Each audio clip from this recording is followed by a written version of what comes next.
Hello everyone, welcome to our channel visa solutions for you और मैं आपका दोस्त विकास। आज की वीडियो में हम बात करने वाले एक ऐसी कंट्री की जिसका बॉर्डर रशिया के साथ भी शेयर होता है और शेंगेन कंट्रीज के साथ भी शेयर होता है। किसी टाइम पे ये कंट्री शेंगेन का डंकी रूट माना जाता था। लोग रशिया के रास्ते शेंगेन में इस कंट्री के थ्रू एंटर करते थे, लेकिन अब जो है इनके बॉर्डर बहुत सिक्योर हो गए हैं। साथ के साथ कंट्री बहुत अच्छी है। कल्चर की बात करूँ तो काफ़ी रशियन कल्चर यहाँ पे फॉलो होता है। रशिया से काफ़ी ज़्यादा इन्फ्लुएंस्ड है ये कंट्री।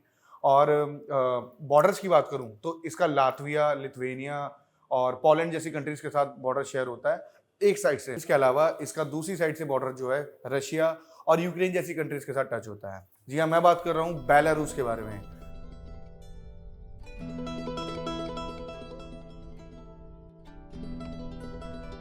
बेलारूस एक ऐसी कंट्री है जो बहुत ज़्यादा रशिया से इन्फ्लुएंस्ड है और यहाँ की जो करेंसी है वो बेलारूसियन रूबल चलता है, जो यहाँ के 35 रुपये के आसपास का चलता है इंडिया के हिसाब से। इस वीडियो में मैं आपको बताऊंगा कि वहाँ पे कौन कौन सी वैकेंसीज इस टाइम पे ओपन है या कौन कौन सी वैकेंसीज वहाँ पे डिमांड में रहती हैं। प्लस इसका वीज़ा प्रोसेस कैसा रहता है कि आप वर्क परमिट से लेके वीज़ा तक कैसे अप्लाई कर सकते हैं। तो वीडियो में एंड तक बने रहिएगा।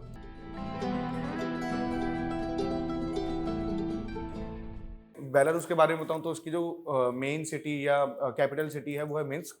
वहाँ पे मल्टीपल लैंग्वेज वाले आपको लोग मिलेंगे। रशियन भी बोलते हैं, इंग्लिश भी बोलते हैं, तो कॉमन लैंग्वेज है वहाँ पे काफ़ी। बेलारूसियन लैंग्वेज भी है अपनी जो वो बोलते हैं। इसके अलावा वहाँ पे जो डिमांड रहती है मोस्टली कंस्ट्रक्शन सेक्टर में रहती है, फार्मिंग सेक्टर में रहती है, जिसमें स्पेशली डेयरी फार्मिंग की काफ़ी सारी रिक्वायरमेंट निकलती हैं, जिसमें जनरल हेल्पर भी बहुत सारे आते हैं। जिसको नॉर्मल काम भी आता है डेयरी का, वो भी वहाँ वर्क कर सकता है। और कंस्ट्रक्शन में बताऊं तो स्किल्ड और अनस्किल्ड दोनों ही तरीके की प्रोफाइल वहाँ पे रिक्वायर्ड रहती हैं। स्किल्ड में आपके प्लम्बर, इलेक्ट्रिशियन इस तरीके की प्रोफाइल आ जाती है कंस्ट्रक्शन में, या मेसन की प्रोफाइल आ जाती है। और अनस्किल्ड में आपकी जनरल हेल्पर की प्रोफाइल आ जाती है।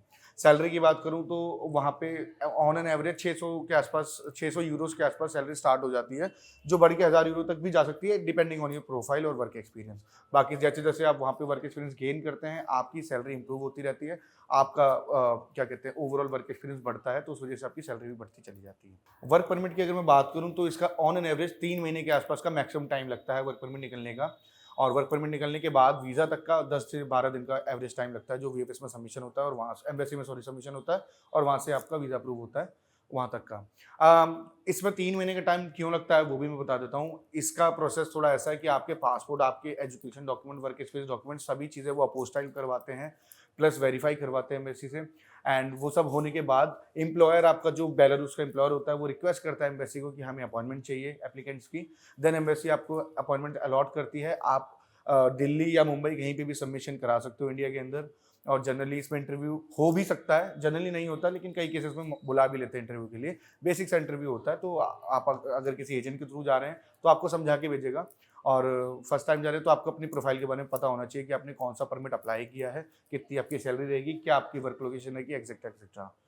और जब आपका एप्लीकेशन सबमिट हो जाता है वीएफएस में या एम्बेसी में, तो उसके बाद आपका एवरेज 10 डेज का आपका प्रोसेसिंग टाइम लगता है, जिसमें आपका वीज़ा इशू होकर आता है। तो ये था इस बेलारूस के बारे में। अगर आप देख रहे हैं बेलारूस का वर्क परमिट या आपको और जानकारी चाहिए इस परमिट के बारे में, तो आप हमें रीच कर सकते हैं। हमारा नंबर है 9551251295। और मिलते हैं आपसे अगली वीडियो में, कुछ नया बताएंगे आपको। और आई होप ये वीडियो आपको इन्फॉर्मेटिव रही होगी। अगर आप सर्च करें बेलारूस के वर्क परमिट तो आप हमें कॉन्टैक्ट जरूर कीजिए। Thank you.